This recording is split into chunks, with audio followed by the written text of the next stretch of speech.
Entertainment, Arts, Culture, World War II, 19,391,945. Los Angeles County Museum of Art. Some of Hollywood's biggest stars fought during World War II, including Jimmy Stewart, Tyrone Power, and William Holden.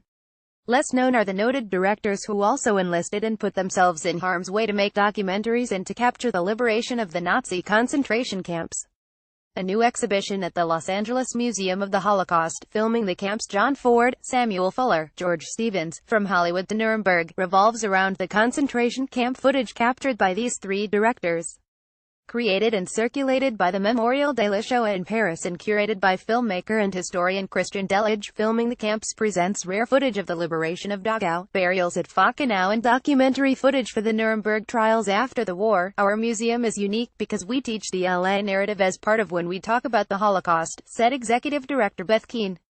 We have the front pages of the LA Times from 19,331,945 throughout the museum. It's very appropriate and fitting to have this exhibit here about three directors who made their mark here. People think the war happened halfway across the world, when it did in fact impact people living here. John Ford, left next to his cameraman in the Pacific. The image is from Filming the Camps John Ford, Samuel Fuller, George Stevens, From Hollywood to Nuremberg, at the Los Angeles Museum of the Holocaust. Lilly Library, Indiana University, Bloomington. Samuel Fuller's Bell Howell camera, on view in the exhibition. Amp's George Stevens and his crew filming in France. Margaret Herrick Library. Amp's Ford, who had won Oscars for directing 1935's The Informer, 1940's The Grapes of Wrath, and 1941's How Green Was My Valley, served in the Navy and was head of the photographic unit for the Office of Strategic Services. Stevens, who had directed such classics as 1935's Alice Adams and 1943's The More the Merrier, headed a film unit under Gen. Dwight D. Eisenhower as a member of the Army Signal Corps and documented D-Day, as well the liberation of the Dubin labor camp and the Dachau concentration camp, both in Germany. That footage and other concentration camp film was presented at Nuremberg.